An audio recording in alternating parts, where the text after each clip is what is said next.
नमस्कार, आप देख रहे हैं खबरों की खबर। मैं हूं सुशील बहुगुणा। आज अब से करीब 1 घंटे पहले एक बड़ी खबर आई। बिहार के दिग्गज समाजवादी नेता कर्पूरी ठाकुर को भारत सरकार ने भारत रत्न देने का ऐलान किया है। कल ही कर्पूरी ठाकुर का जन्मदिन है, उनकी जन्मशती है। कर्पूरी ठाकुर उन नेताओं में रहे जिन्होंने भारत की आज़ादी की लड़ाई में हिस्सा लिया। 1942 के भारत छोड़ो आंदोलन में वो शामिल रहे। बिहार में समाजवादी पिछड़ा नेतृत्व के उभार में उनकी अहम भूमिका रही। 70 के दशक में वो बिहार के उप मुख्यमंत्री भी बने। 1977 में जयप्रकाश नारायण की संपूर्ण क्रांति के बाद बिहार में भी सत्ता बदली और वो जनता पार्टी सरकार के मुख्यमंत्री बनाए गए। उन्होंने सामाजिक, आर्थिक और भाषिक बराबरी से जुड़ी लड़ाइयों के कई मोर्चे खोले। वे उन नेताओं में रहे जिनकी प्रशासनिक क्षमता का लोहा सब मानते थे और आज भी मानते हैं। कर्पूरी ठाकुर की ईमानदारी पर भी कभी सवाल नहीं उठे। लोहिया और जयप्रकाश की वैचारिक विरासत को उन्होंने कामयाबी के साथ आगे बढ़ाया था। बेशक आज उनको भारत रत्न देकर बीजेपी ने एक बड़ा फैसला किया है, जिसे एक नया दांव भी माना जा रहा है, जिसमें बिहार के पिछड़ा वोटों में सेंधमारी की कोशिश भी देखी जा रही है। लेकिन ये एक फैसला है जो काफी समय से जिसका इंतजार किया जा रहा था और मोदी सरकार ने ऐन ऐसे मौके पर फैसला लिया है जब कल उनकी जन्मशती है और आम चुनाव अब बस कुछ ही महीने दूर हैं। तो कई तरह के कयास भी चलने लग गए हैं इस बड़े फैसले के बाद, लेकिन कोई शक नहीं कि ये एक अहम फैसला है, खासतौर पर पिछड़े लोगों को देखते हुए जिनको आगे बढ़ाने की बात लगातार मोदी सरकार करती है। कर्पूरी ठाकुर को भारत रत्न पर प्रधानमंत्री नरेंद्र मोदी ने भी ट्वीट कर खुशी जाहिर की। उन्होंने लिखा, मुझे खुशी है कि भारत सरकार ने सामाजिक न्याय के प्रतीक महान जननायक कर्पूरी ठाकुर जी को भारत रत्न से सम्मानित करने का निर्णय लिया, वो भी उस वक्त जब हम उनकी जन्मशती मना रहे हैं। ये प्रतिष्ठित सम्मान उनके द्वारा किए गए उस प्रयास का प्रमाण है जो उन्होंने हाशिए पर पड़े लोगों की समानता और सशक्तिकरण के लिए किया। दलितों को आगे बढ़ाने के लिए उनकी प्रतिबद्धता और दूरदर्शी नेतृत्व ने भारत के सामाजिक और राजनीतिक ताने बाने पर कभी न मिटने वाली एक छाप छोड़ी है। ये पुरस्कार उनके उल्लेखनीय योगदान को तो दर्शाता ही है, साथ ही हमें न्यायपूर्ण और न्याय संगत समाज बनाने के लिए उनकी कोशिश को जारी रखने के लिए प्रेरित भी करता है।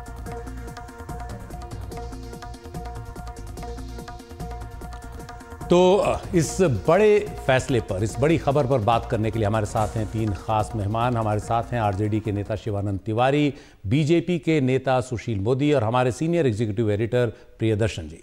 सबसे पहले सुशील जी, आपसे सवाल, आपकी सरकार ने एक बहुत बड़ा फैसला किया है आम चुनाव से कुछ महीने पहले और बिहार के एक जननायक को वो सम्मान दिया है जिससे हर पिछड़ा और दलित जो है वो अपने आप को सम्मानित महसूस करेगा। क्या कहेंगे मोदी सरकार के इस फैसले पर आप? देखिए, कर्पूरी जी का पूरा जीवन गरीबों के प्रति समर्पित था। दलितों, पिछड़ों, अति पिछड़ों के लिए उन्होंने काम किया। और आज एक दूसरा अति पिछड़ा का बेटा जिसकी पूरी जिंदगी, जिसका पूरा कार्यकाल गरीबों के प्रति समर्पित है, तो यूं कहें तो कर्पूरी ठाकुर के सपनों को अगर आज कोई राष्ट्रीय फलक पर अगर पूरा कर रहा है तो उस व्यक्ति का नाम नरेंद्र मोदी है। देखिए, कर्पूरी जी को लोग इसलिए जानते हैं, बाकी तो हमने बहुत सारी बातों का जिक्र किया, कि उन्होंने 1978 में पहली बार पिछड़ों का आरक्षण बिहार में लागू किया था। और अगर पिछड़ों का ही आरक्षण नहीं तो पिछड़ों में भी जो अति पिछड़े हैं उनको 12% का आरक्षण दिया था। तो पहली बार उत्तर भारत में हिंदी भाषी राज्यों के अंदर पिछड़े में अति पिछड़ों के लिए अलग से आरक्षण का प्रावधान किया गया। ऊंची जाति के गरीब लोगों के लिए 3% का आरक्षण दिया और सभी वर्गों की महिलाओं के लिए 3% का आरक्षण दिया। और आज वही काम श्री नरेंद्र मोदी कर रहे हैं। ऊंची जाति के गरीब लोगों को उन्होंने 10% का आरक्षण दिया। सभी वर्ग की महिलाओं के लिए उन्होंने 33% के आरक्षण का प्रावधान किया। तो जिससे से नरेंद्र मोदी की पूरी जिंदगी गरीबों के सेवा में लगी है, उसी प्रकार कर्पूरी जी का पूरा जीवन ये गरीबों के प्रति समर्पित था। जब उनकी मृत्यु हुई, उनके बैंक खाते में कुछ 100 या कुछ हजार रुपये रहे होंगे। उनके पुश्तैनी झोपड़ीनुमा मकान को छोड़कर उनके पास कोई स्थायी संपत्ति नहीं थी। तो जो काम नीतीश और लालू नहीं करा पाए, नीतीश कुमार लालू यादव मांग करते थे कि कर्पूरी जी को भारत रत्न मिलना चाहिए। मैं जानना चाहता हूँ शिवानंद जी से कि लालू जी तो 5 साल रेल मंत्री थे, यूपी की सरकार थी, क्यों नहीं कर्पूरी जी को भारत रत्न दिला पाए? क्यों नीतीश कुमार नहीं दिला पाए? तो वह ऐतिहासिक काम जो कोई प्रधानमंत्री नहीं कर पाया, वो काम नरेंद्र मोदी ने करके दिखलाया है। और इसलिए उनके जन्म शताब्दी वर्ष के अवसर पर, उसकी पूर्व संध्या पर भारत सरकार ने जो ऐलान किया है, उसके लिए मैं देश के प्रधानमंत्री को अपनी ओर से कोटि कोटि बधाई देता हूं।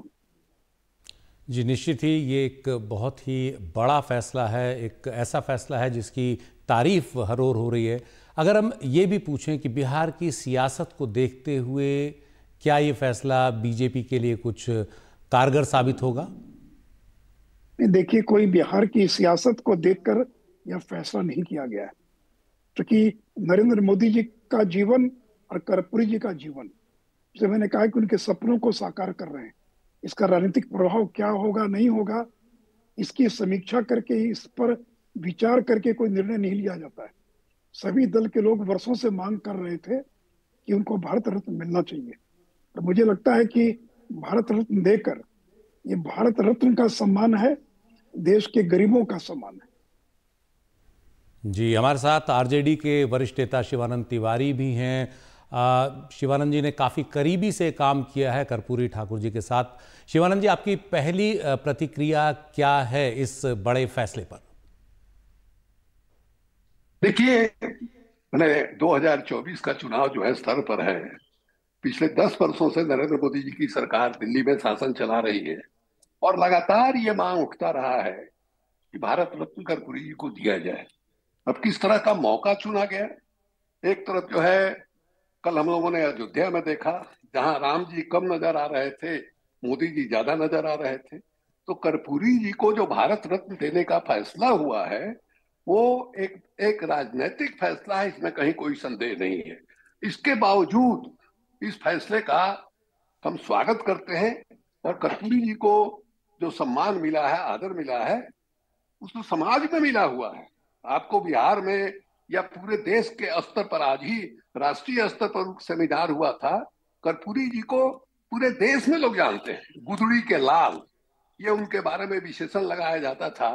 जिस परिवार से, जिस पृष्ठभूमि से वो उठ करके आए थे, और जिस ढंग से उनको समाज में प्रताड़ना झेलनी पड़ी थी, उसका तो कोई जवाब नहीं है। हमको याद है, अच्छी तरह से याद है, 67 में सरकार बनी थी, महामाया बाबू चीफ मिनिस्टर थे, उसमें डिप्टी चीफ मिनिस्टर ये थे। और उसके पहले 67 में डॉक्टर लोहिया ने कहा था कि दिल्ली में कांग्रेस की हुकूमत रहेगी और जो राज्यों में गैर कांग्रेसी सरकारें हैं उनको काम करने नहीं देगी। इसलिए आपको सरकार बनाते ही 6 महीना के अंदर, साल भर के अंदर कोई ऐसा काम करके दिखाना होगा जिससे कांग्रेसी सरकार और आपकी सरकार में भेद मालूम होगा। तो कर्पूरी जी ने अंग्रेजी को, मैंने मैट्रिक पास करने के लिए अंग्रेजी को की अनिवार्यता तो जो थी उसको खत्म किया। और इससे समझिए कि मैंने हायर एजुकेशन का तो चरित्र बदला ही। बिहार में जो गरीब गुरबे हैं, पिछड़े समाज के लोग हैं, जिनके लिए अंग्रेजी में मैट्रिक पास करना हिमालय पहाड़ पर चढ़ने के समान था, उनके लिए उन्होंने रास्ता खोल दिया। क्योंकि किसी भी नौकरी के लिए न्यूनतम योग्यता जो है मैट्रिकुलेशन होता था।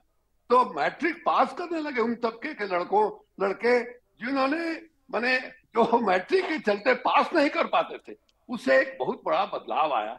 तो कर्पूरी जी का देखिएगा, 67 में जो सरकार बनी थी जिसमें महामाया बाबू आपको चीफ मिनिस्टर बने थे, उसके पहले 66 और 67 में भयानक अकाल पड़ा था। और बिहार में ही नहीं, पूरे उत्तर भारत में अकाल बना था। और जयप्रकाश जी के नेतृत्व में एक रिलीफ कमेटी का गठन हुआ था। और हमको अच्छी तरह से याद है, इसलिए भी याद है कि मेरे पिताजी भी उस मंत्रिमंडल में शामिल थे। मैंने किसी को भी भूख से मरने नहीं दिया इन लोगों ने। और इंसान की बात छोड़ दीजिए, हमको याद है कि पंजाब से, हरियाणा से रेलगाड़ी के रैक पर मैंने भूसा मंगाया जाता था कि जानवरों को भी ये नहीं है। इतना बड़ा वो काम हुआ था जिसका कोई हिसाब किताब नहीं है। तो कर्पूरी जी उस समय से मैंने ये थे। और कर्पूरी जी तो आपको सोशलिस्ट पार्टी में लोहिया के साथ जो है बाद में जुड़े। अब देखिएगा, आजादी के आंदोलन के बाद वो कांग्रेस पार्टी में नहीं गए, वो प्रजा सोशलिस्ट पार्टी में रहे। और लोहिया के पार्टी के साथ उनका जुड़ा हुआ 1964 में, जब प्रजा सोशलिस्ट पार्टी और लोहिया की सोशलिस्ट पार्टी का मर्जर होकर के संयुक्त सोशलिस्ट पार्टी बना था। उसका पहले वो प्रजा सोशलिस्ट पार्टी में थे, और उनको प्रजा सोशलिस्ट पार्टी में भी नेता इसलिए नहीं माना जाता था कि पिछड़ी जाति में थे। उनके अंदर काबिलियत थी, उनके अंदर योग्यता थी। अब देखिएगा, प्रजा सोशलिस्ट पार्टी में बहुमत जो है अपर कास्ट का था, लेकिन वो हमेशा जो है विधायक दल के नेता रहे, पार्टी के अध्यक्ष रहे। ये हमेशा उनको इज्जत मिलता रहा, हमने बचपन से देखा है उनको। कर्पूरी जी में अद्भुत था। सुशील मोदी को याद होगा, दशहरा का कार्यक्रम चलता था पटना में, और एक से एक बड़े बड़े संगीतज्ञ जो है आते थे। कर्पूरी जी की ये विशेषता थी, माने हम भी उसके शौकीन थे। अक्सर हाँ, किसी न किसी कार्यक्रम में कर्पूरी जी दिखाई देते थे। हमको याद है पटना कॉलेजिएट स्कूल में मैंने कार्यक्रम हो रहा था, राम प्रसाद यादव, मैंने सुशील भी जानते हैं उनको, पटना यूनिवर्सिटी के सीनियर छात्र नेता थे, कार्यक्रम चला रहे थे, और अंतिम कार्यक्रम था बिस्मिल्लाह खां और हलीम जाफर खां का। कार्यक्रम समाप्त हुआ, सब लोग चलने लगे, कर्पूरी जी का भी पीठ मंच की ओर हो गया। तब तक राम प्रसाद जी ने कहा कि ये एक शिष्टाचार है कि कार्यक्रम समापन होता है तो धन्यवाद धन्यवाद जो है दिया जाता है। कर्पूरी जी यहाँ मौजूद हैं, भूतपूर्व मुख्यमंत्री और लीडर ऑफ अपोजिशन, हम उनसे कहेंगे। हम क्या बतावें आपको, जो मैंने 7-8 मिनट में कर्पूरी जी ने भारतीय शास्त्रीय जो संगीत है और उसका जो देश के अंदर गंगा जमुनी तहजीब में जो उसका योगदान है, उस पर जो उन्होंने बोला, हमको अभी भी वो दृश्य याद है कि बिस्मिल्लाह खां और हलीम जाफर खां दोनों ने जाकर के उनको पकड़ लिया और कहा कि इतने दिनों से हम लोग आ रहे हैं, आप कहाँ छुपे हुए थे। तो कर्पूरी जी विलक्षण प्रतिभा के आदमी थे, और ऐसा इसलिए कि वो पिछड़े थे इसलिए नेता नहीं बने, उनको नेता बनने की काबिलियत थी। अगर आप कहिएगा तो एक बात और हम जोड़ देना चाहेंगे, जब वो चीफ मिनिस्टर थे बीआईटी मेसरा में, रॉकेट साइंस के वैज्ञानिकों का सम्मेलन जो आमतौर पर माने सालाना जलसा होता है, उसमें उनको जाना था, और उन्होंने अपने प्राइवेट सेक्रेटरी को कहा कि भाई ब्रिटानिया इंसाइक्लोपीडिया का जो रॉकेट साइंस का ये खंड होगा आप ले लीजिएगा। जहाज में बैठे 40-45 मिनट का मैंने समय पटना से रांची जाने में लगता था, वो बैठते ही उन्होंने कहा कि आपने ले लिया है, वो ब्रिटानिया इंसाइक्लोपीडिया का वो खंड उन्होंने बढ़ा दिया।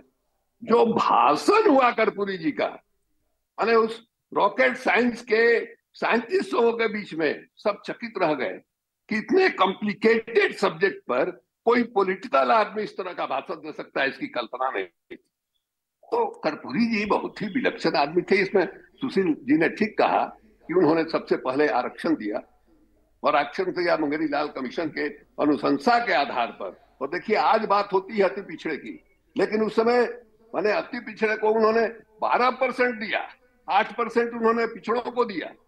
आज जो दिखाई दे रहा है जातीय सर्वेक्षण से कि 36% जो है वो अति पिछड़े हैं, ये अंदाज, ये अनुमान कर्पूरी जी को था, और उसी के आधार पर उन्होंने आरक्षण दिया।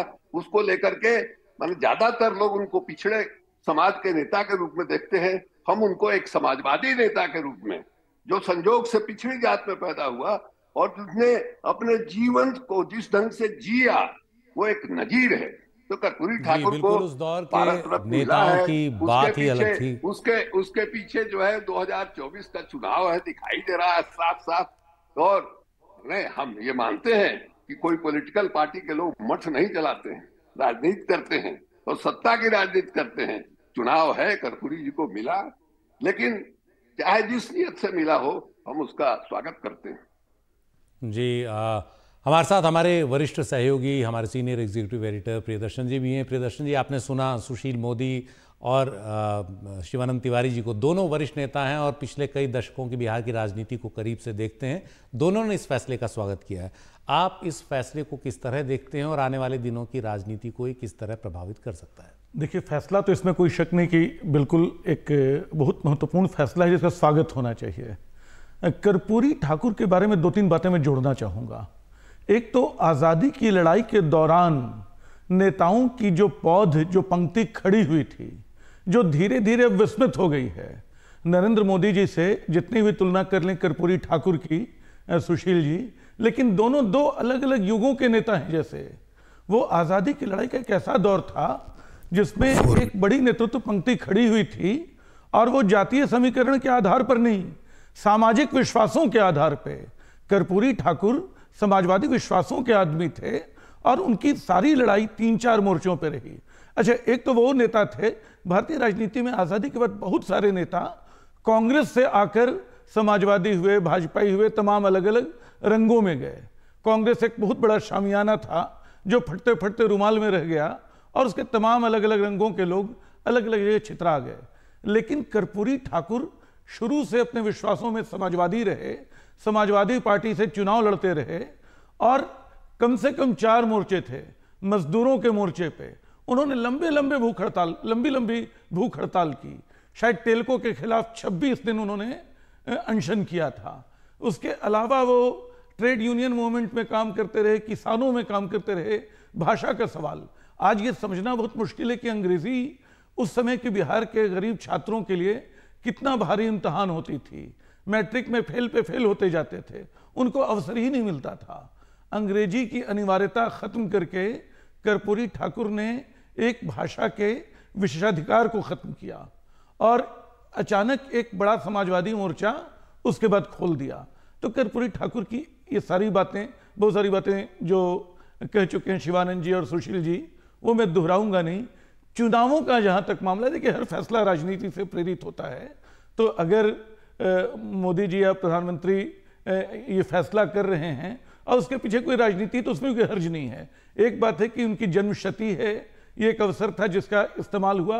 निश्चित तौर पे इस फैसले से बिहार में जेडीयू और आरजेडी की चुनौती बढ़ी हुई है, और उस चुनौती का एक स्तर वो तमाम सियासी गलियारों में चलने वाली फुसफुसाहटें भी हैं कि क्या बीजेपी ने जेडीयू या आरजेडी या उनके कुछ नेताओं को या कार्यकर्ताओं को लुभाने के लिए फैसला किया है।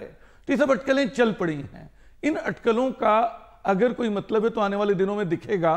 फिलहाल ये एक बड़ा फैसला है जो बिहार और देश के गरीब लोगों को, जिनका, अच्छा वो मुख्यमंत्री थे तो मुझे याद है कि 77 में जब दूसरी बार मुख्यमंत्री बने तो अगड़े वर्गों में एक असंतोष था। वो चोरी छुपे उनकी जाति को लेकर टिप्पणियां किया करते थे।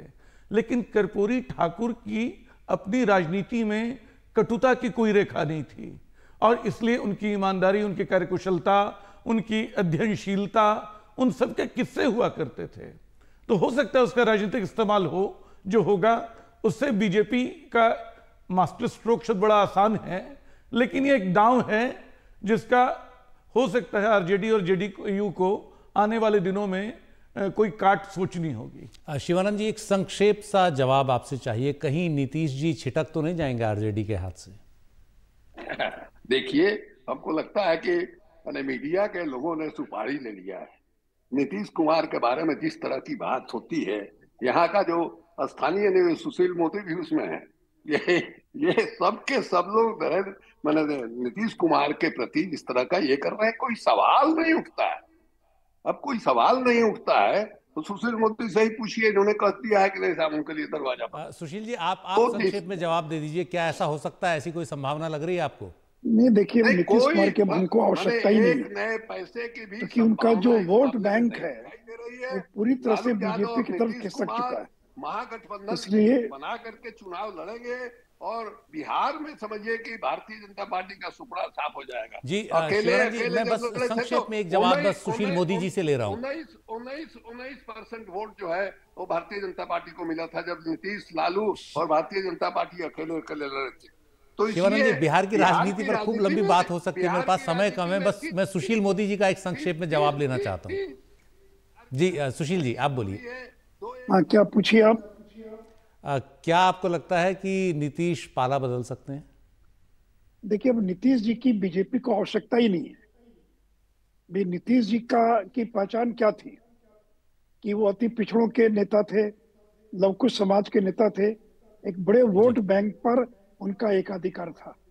आज वो पूरा का पूरा वोट बैंक बीजेपी की तरफ खिसक चुका है। अब उनके पास वोट ट्रांसफर करने की क्षमता नहीं बची है। नहीं तो 2020 के विधानसभा चुनाव में वो 44 सीटों पर क्यों सिमट जाते? तो इसलिए बीजेपी ने जो कहा कि हमारा दरवाजा बंद है, वो दरवाजा अब फिलहाल खुलने वाला नहीं है। बहुत बहुत शुक्रिया सुशील मोदी जी, सांसद बीजेपी के। शिवानंद तिवारी जी, आप आरजेडी के नेता हैं और काफ़ी करीबी से आपने भी कर्पूरी ठाकुर के साथ काम किया। और मेरे वरिष्ठ सहयोगी प्रियदर्शन जी, इस खास चर्चा को ज्ञानप्रद और दिलचस्प बनाने के लिए राजनीति आने वाले दिनों में धीरे धीरे खुलती रहेगी। अगली खबर की ओर बढ़ते हैं अयोध्या से। अयोध्या के श्री राम मंदिर में रामलला की प्राण प्रतिष्ठा के अगले ही दिन आज मंदिर को आम श्रद्धालुओं के लिए खोल दिया गया। देश भर से लाखों श्रद्धालु पहुंचे और अनुमान है कि आज ही के दिन 5 से 6 लाख श्रद्धालुओं ने भगवान राम के दर्शन किए। आज सुबह जैसे ही मंदिर खुला, श्रद्धालुओं की भीड़ उमड़ आई। पहला दिन था, लिहाजा अव्यवस्था साफ दिखी। मंदिर में सुरक्षा इंतजामों के लिए मौजूद पुलिस के जवानों को श्रद्धालुओं को संभालने और उन्हें एक एक कर अंदर जाने देने के लिए काफ़ी मशक्कत करनी पड़ी। जो श्री राम जन्मभूमि ट्रस्ट है उसने तय किया है कि मंदिर को दर्शनों के लिए रोज़ 2 शिफ्ट में खोला जाएगा, सुबह 7 बजे से 11:30 बजे तक और फिर दोपहर 2 बजे से शाम 7 बजे तक। दिन में 3 बार रामलला की आरती होगी, सुबह 6:30 से 6 बजे, दोपहर 12 बजे और शाम 7:30 बजे। ये सारी जानकारी श्रद्धालुओं के लिए जो अचानक अयोध्या में उमड़ आए हैं, लेकिन अभी इतनी ज़्यादा जो तादाद है उसको संभालने में वक्त लगेगा, इसलिए श्रद्धालुओं से भी राज्य सरकार लगातार अपील कर रही है कि वो अभी कुछ ठहर कर आएँ। आप देख रहे हैं तस्वीरें, कुछ श्रद्धालु इस भीड़ में बेहोश भी हुए क्योंकि धक्का मुक्की, और ख़ास तौर पर कई बुजुर्ग श्रद्धालु अयोध्या पहुंच गए हैं रामलला के दर्शनों के लिए, तो उनको भी देखना है ऐसे मौके पर, उन्हें कोई तबीयत खराब ना हो। तो ये जो पूरा का पूरा मंजर था आज अयोध्या का, तो अयोध्या को दरअसल एक पूरे मास्टर प्लान के तहत तैयार किया जा रहा है ताकि वो अधिक से अधिक श्रद्धालुओं को समा सके, अधिक से अधिक श्रद्धालु रामलला के दर्शन कर सकें। 2031 के हिसाब से अयोध्या का ये मास्टर प्लान बनाया गया है।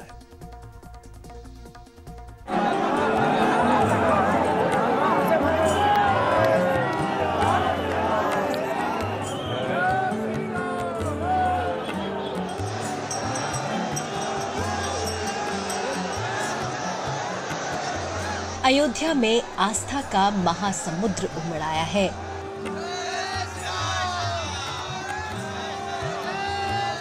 सदियों से विश्वास की बुझी आग सुलग उठी जब लोगों ने अपने आराध्य देवता भगवान राम के बाल रूप का दर्शन किया।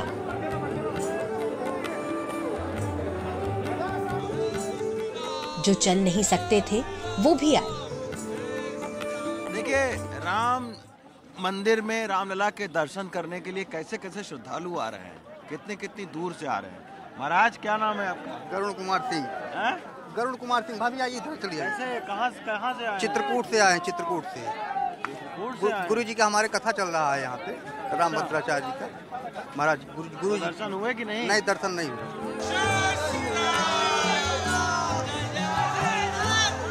जिन आंखों ने भगवान राम के भव्य मंदिर बनने की आस छोड़ दी थी, वो भी अपनी आंखों से अपने देवता को देखने आए।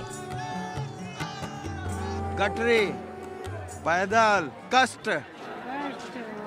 दिल में राम, दिल में राम है। दिल है, हाँ। दिल में राम है। राम जब है तो कुछ नहीं, दुनिया भवन है राम का।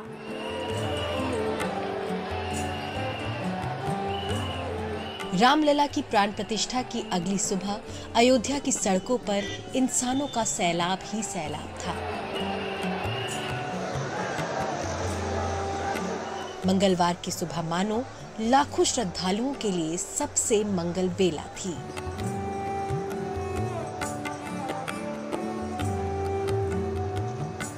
हम लोग कलकत्ते से आए हैं। अच्छा। कलकत्ते से हमारा 70 लोगों का ग्रुप है। हाँ। और हम लोग सब ये साफा पहन करके राम जी के आगवानी के लिए। तो दर्शन हुए?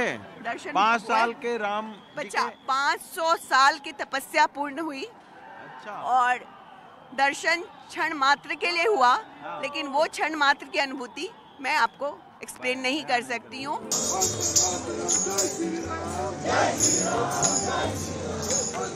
पिछले कुछ दिनों में अयोध्या की सड़कें चौड़ी जरूर हुई हैं, लेकिन इतनी चौड़ी नहीं हुई है कि आस्था के हुजूम को थाम सके। सड़कों पर पांव रखने की जगह नहीं बनी। आप सभी श्रद्धालुओं से सादर अनुरोध है कि आप कृपया करके अपनी अपनी साइड पे चलें, रोड पे न खड़े हों।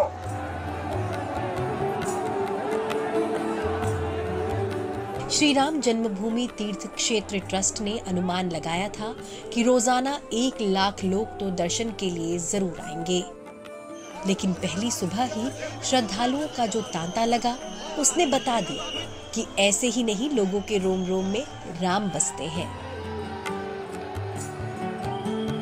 बस माहौल जय श्री राम, बजरंगबली की जय, हनुमान। बहुत अच्छा लग रहा है। भीड़ कितनी है यहाँ पे? भीड़ बहुत है यहाँ पे, बहुत भीड़ है।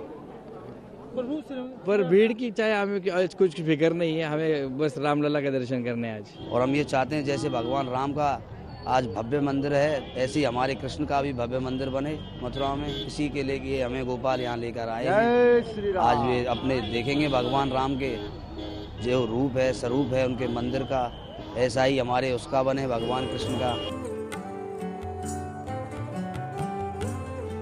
लोगों के विश्वास और आस्था की मिट्टी पर भगवान राम का भव्य मंदिर बना। उस मंदिर में रामलला की एक झलक के लिए बेताब श्रद्धालुओं की तड़प ने अयोध्या को एक धार्मिक आध्यात्मिक पर्यटन स्थल के रूप में मशहूर कर दिया है। मुश्किलें आए तो आए, लेकिन लोग भगवान की एक झलक के लिए आ रहे हैं। इनमें गरीब से गरीब आदमी है तो दौलत की सवारी करने वाले लोग भी। इससे लगता है कि अयोध्या की अर्थव्यवस्था बड़े पर्यटन केंद्रों को कड़ी टक्कर देने जा रही है। We just signed our third hotel in Ayodhya under our IHCL selections. We signed previously Vivanta and a Ginger, so it's a 100-room Vivanta, 120 rooms Ginger, and 150 rooms signed just now.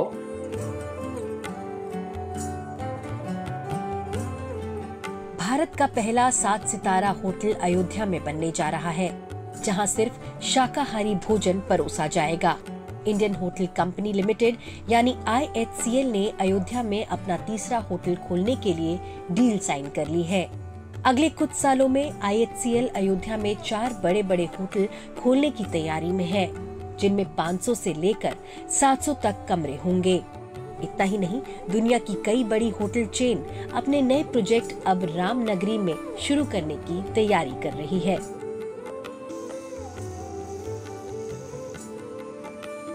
अब जगमगाते 7 सितारे वाले hotel होंगे तो जाहिर है कि अयोध्या तक पहुंचने के लिए अच्छी ट्रांसपोर्ट सुविधा भी होनी चाहिए। इसलिए कई एयरलाइंस भी अयोध्या तक अपनी उड़ानें शुरू करने और शुरू है तो उन्हें विस्तार देने की योजना बना रही हैं। So to that will be added SpiceJet's 8 flights starting February 1. We will be connecting Ayodhya with Delhi, with Mumbai, with Bangalore and Chennai. And these will be daily flights? These are daily flights. Jaipur, Ahmedabad, Patna and Darbhanga. So, and we look at connecting Ayodhya with other places, but I think there's an explosion of tourism that's about to happen in Ayodhya. सारा खेल tourist का है। NDTV को मिली जानकारी के मुताबिक जिस तरह पहले दिन ही श्रद्धालुओं का हुजूम उमड़ा, उससे प्रशासन ये अंदाजा लगा रहा है कि रोजाना 3 से 5 लाख लोग रामलला के दर्शन के लिए पहुंच सकते हैं। सरकार अयोध्या को एक वैश्विक आध्यात्मिक केंद्र बनाने की तैयारी में है। उम्मीद है कि अगले कुछ दिनों में जो श्रद्धालुओं की संख्या है वो 2 से 3 लाख तक पहुंच सकती है प्रतिदिन। तो ऐसे में एक हाईवे का भी आपने एक बड़ा नेटवर्क विकसित किया, खाका तैयार किया हुआ है और सबसे महत्वपूर्ण 2 हाईवे हमारे बन चुके हैं। आप जगदीशपुर और अयोध्या हाईवे वो कंप्लीट हो चुका है 4 लेन का, और अम्बेडकर नगर और अयोध्या हाईवे वो भी लगभग कंप्लीट की स्थिति में 15 तारीख को भी कंप्लीट हुआ है। तो 2 हमारे हाईवे कंप्लीट हो गए हैं। लखनऊ गोरखपुर मार्ग है, उसका चौड़ीकरण का कार्य चल रहा है। अभी सर्विस लेन का चौड़ीकरण हो रहा है और उसको और भी योजना है उसको 6 लेन बनाने की, तो वो संचालित होगा। और सबसे महत्वपूर्ण है कि हम लोग रिंग रोड बना रहे हैं, 67.5 किलोमीटर का रिंग रोड बनेगा और वो सबसे महत्वपूर्ण होगा कि जो भी ट्रैफिक अयोध्या जिसको आना है वो अयोध्या है कि, और बाकी जो बस्ती और गोरखपुर जिले के लोग वो डायरेक्ट लखनऊ से रिंग रोड के माध्यम से वहाँ जा सकते हैं। तो कंजेशन वहाँ कम होगा और यहाँ के लिए मार्ग सुलभ होगा।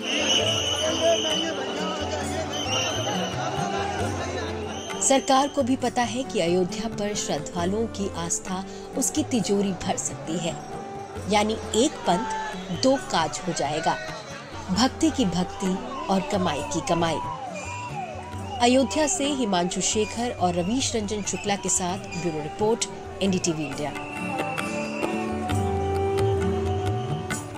अयोध्या में रामलला के दर्शनों के लिए श्रद्धालुओं की जैसी भीड़ पहले दिन उमड़ी और जो उत्साह दिखा, उससे अयोध्या के एक नए धार्मिक और आध्यात्मिक टूरिज्म सेंटर बनने के पूरे मजबूत आसार हैं। सरकार ने भी इस मामले में 10 साल के अंदर एक नई टाउनशिप के साथ नई अयोध्या का रोड मैप बनाया है। हर हर महादेव।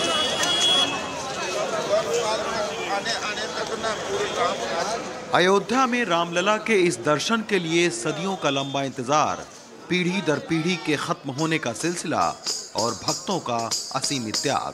सीताराम सीताराम सीताराम सीताराम। लेकिन जो चीज नहीं खत्म हो सकी वो है राम के प्रति अटूट विश्वास। यही वजह है कि रामलला के दर्शन की इन कतारों में पूर्व से लेकर पश्चिम, उत्तर से लेकर दक्षिण, तमाम पंथ, जाति और आम से लेकर खास तक को राम की भक्ति ने एक कर दिया। जय हनुमान ज्ञान गुण सागर, जय कपीस तिन लोग उजागर, रामदूत अतुलित बल धामा, अंजनी पुत्र भवन सुख, महावीर विक्रम बजरंगी, कुमति निवास कंचन विराट सुदेशा। कौन सी क्लास में? LKG। LKG में? और एकदम बताओ, इतनी छोटी नन्ही सी राम भक्त। जय जय श्री राम। कोई बात नहीं, 550 साल करा, 1-2 घंटे और करेंगे, 4 घंटे करेंगे, कोई दिक्कत नहीं। व्यवस्था बड़ी अच्छी, कोई परेशानी नहीं है, दिक्कत नहीं है कुछ भी। मजा आ रहा है। करके जाएंगे, आज दर्शन करके जाएंगे। पाव में घुंघरू बांध के नाचे, पाव में घुंघरू बांध के नाचे। राम की भक्ति ही ऐसी है कि उनके अनन्य भक्त हनुमान बनकर सैकड़ों किलोमीटर दूर उड़ीसा से कैलाश अयोध्या पहुंचे हैं। ये तीनों दोस्त प्राइवेट नौकरी करते हैं, लेकिन ये राम की भक्ति की शक्ति ही है जो इनको यहाँ खींच लाई।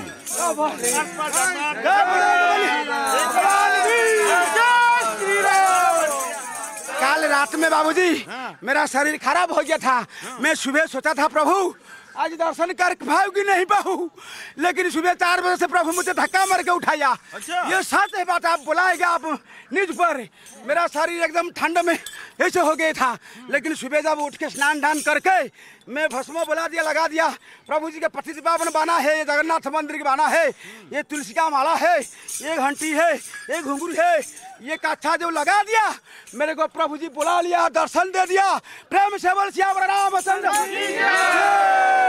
बस आएंगे तो अंगना सजाऊंगी, दीपेंगे तो अंगना सजाऊंगी, और दीप जला के दिवाली मैं मनाऊंगी। राम के भक्तों में नर, किन्नर, मानव और दानव सब हैं, लिहाजा आंध्र प्रदेश से नाचते गाते किन्नर भी पहुंचे हैं। भाग आज खुले जाएंगे, राम आएंगे, और राम आएंगे तो अंगना सजाऊंगी। चलो जय सिया राम। जय श्री राम, जय श्री राम। फिलहाल व्यवस्था बनाने के लिए रामलला के दर्शन के 2 वक्त तय किए गए हैं। पहला सुबह 7 बजे से 11 बजे तक, दूसरा दोपहर 2 बजे से शाम 7 बजे तक। लेकिन श्रद्धालुओं के उत्साह का सैलाब ऐसा है कि लंबी कतारों में खड़े रहकर भी कोई मलाल नहीं है। भगवान को मिलने जा रहे हैं तो मुस्कुराना तो पड़ेगा। नहीं, बिल्कुल। भगवान के दर्शन जो है बहुत अच्छे प्रसन्नचित होकर करना चाहिए, ताकि आध्यात्मिक आनंद और आपको मिले। हाँ, हम वही कोशिश कर रहे हैं कि और पहली बार यानी this is the first day, और पुलिस का भी मैं रियली आई मीन थैंकफुल हूँ, धन्यवाद करना चाहती हूँ, क्योंकि ये बहुत अच्छा मैनेज कर रहे हैं। मुंबई से आई हूँ और मैं आज व्रत भी रखी हूँ, जब तक दर्शन ना हो तो पानी भी ना पीऊँ, इसके लिए आई। पानी पी लीजिए। नहीं, दर्शन हो जाएगा, राम जी दर्शन करवा ही देंगे। अच्छा, बहुत बहुत आशीर्वाद मिल जाए उनका, बस वही आशीर्वाद तो मिलेगा। आप पानी नहीं पिएंगे तो भगवान जी दुखी हो सकते हैं। नहीं, पानी पी लेना चाहिए आपको। जहां मानो है वहां दानो न हो, ऐसा कैसे हो सकता है? लिहाजा अयोध्या में जेब कतरों का टोला भी पहुंचा है। कनाडा से आई पूर्णिमा अपना बैग दिखा रही हैं। जेब कतरे उनके बैग में ब्लेड मार कर कीमती सामान उड़ा चुके हैं। लेकिन पूर्णिमा अपने अनुभव के आधार पर कहती हैं, ये अयोध्या वाले नहीं हैं। 16 जनवरी से राम भद्राचार्य जी की नहीं, आज ही हुआ। अच्छा, हमें तो ट्रेन में जाना है, सोचा कि 5-6 घंटे है, सिटी में ट्रैफिक बंद हो गया है तो जल्दी चले जाए होटल से, तो हम रिक्शा करके यहाँ स्टेशन पे आ गए। तो फिर अयोध्या के लोगों में तो कोई वो नहीं, अयोध्या ने लोगों के हमारा कोई खराब है, अभी तक नहीं हुआ है अनुभव। वो रिक्शा वाले भी, दोनों ड्राइवर इतना ईमानदार मिले हमें कि उसने हमारा सामान भी रखा, सब कुछ हमारा रखा। भक्ति का यही भाव है कि आज सारी सड़कें अयोध्या की तरफ ही जाती हैं। अयोध्या के पुनर्विकास का मास्टर प्लान 2031 तैयार है। इसमें अयोध्या को वैश्विक पर्यटन स्थल बनाने की योजना है। इसके लिए 85,300 करोड़ रुपया सरकार खर्च करेगी। मास्टर प्लान में 1200 एकड़ में नई टाउनशिप भी तैयार होगी। ये टाउनशिप 2200 करोड़ रुपए की लागत से 5 साल में बनकर तैयार होगी। पानी, सीवर, बिजली जैसी इंफ्रास्ट्रक्चर पर पूरा जोर दिया जा रहा है। सरयू नदी, रिवर फ्रंट और वाटर स्पोर्ट्स पर भी जोर है। 5 कोसी, 14 कोसी और 84 कोसी परिक्रमा पर विशेष ध्यान है। ऐसा इसलिए हो रहा है कि भगवान राम सबके हैं और सब भगवान राम के हैं। भगवान राम के दर्शन ही नहीं, उनकी सौम्यता, विनम्रता, समन्वय, मर्यादा और धर्म भी अगर हम सीख पाएं, तभी राम राज्य की परिकल्पना साकार होगी। और उस राम राज्य में अयोध्या आर्थिक सहयोग भी देगी अपने शानदार पर्यटन के जरिए। अयोध्या से सचिन गुप्ता के साथ रवीश रंजन शुक्ला, एनडीटीवी इंडिया। अयोध्या में रामलला की प्राण प्रतिष्ठा के साथ अयोध्या में नई रौनक दिख रही है। बहुत जल्द ही भव्य राम मंदिर का काम पूरा हो जाएगा। साथ ही राम मंदिर परिसर में 6 नए मंदिर बनेंगे, जबकि अयोध्या शहर में 7 नए मंदिर बनने जा रहे हैं। मंदिर के प्रथम तल पर रामलला की प्राण प्रतिष्ठा हो गई। इसके साथ ही भगवान राम के बाल रूप का दर्शन करने के लिए लाखों लाख लोग पहुंच गए। हालांकि मंदिर अभी पूरी तरह बना नहीं है, बल्कि इसकी दूसरी और तीसरी मंजिल में कुछ काम बाकी है, जिसको जल्द ही पूरा कर लेने का प्लान है। एक बहुत बड़े कॉम्प्लेक्स में हम 7 मंदिर और बनाने जा रहे हैं। भगवान की प्रत्यक्ष लीला में जो किसी न किसी प्रकार से सहभागी है, उनके ये मंदिर होंगे। महर्षि वाल्मीकि है, महर्षि वशिष्ठ मुनि है, विश्वामित्र मुनि है। जिस भगवती शबरी मैया के आश्रम में भगवान चल करके गए, उस शबरी का एक मंदिर बनेगा। और जिसने भगवत कार्य में अपना प्राणार्पण किया, उन जटायु का भी एक मंदिर बनेगा। इस प्रकार भगवत लीला सहचरों के 7 मंदिर, इधर परकोटे के 6 मंदिर, ये सब अभी बनने हैं। मंदिर ट्रस्ट के मुताबिक अभी तक राम मंदिर के निर्माण में 1100 करोड़ रुपए खर्च हुए हैं, लेकिन दूसरे और तीसरे तल के निर्माण में 300 करोड़ रुपए अभी और लगेंगे। उसके बाद भी ट्रस्ट के खजाने में 3000 करोड़ रुपए हैं। करीब 70 एकड़ में फैले राम मंदिर परिसर में अभी और 6 मंदिर बनाने का प्रावधान है, जबकि 7 मंदिर अयोध्या में दूसरी जगहों पर बनेगा। यानी कुल 13 मंदिर और बनाए जाएंगे। इसके ऊपर दूसरा तल बनना है, शिखर का काम भी पूर्ण होना है, और जो वहाँ पर मूर्तियाँ लग चुकी है उनका भी फिनिशिंग, पॉलिशिंग कुछ मात्रा में अवशिष्ट है, वो भी होना है। फिर ऊपर के तल के ऊपर राम परिवार की स्थापना होनी है। मंदिर बनाने के साथ ही रामलला की बाकी बची दोनों मूर्तियों का भी सवाल है कि उनका क्या होगा। उनमें से राजस्थान के सत्यनारायण पांडे की बनाई मूर्ति को मंदिर परिसर में ही किसी दूसरे मंदिर में स्थापित किया जाएगा।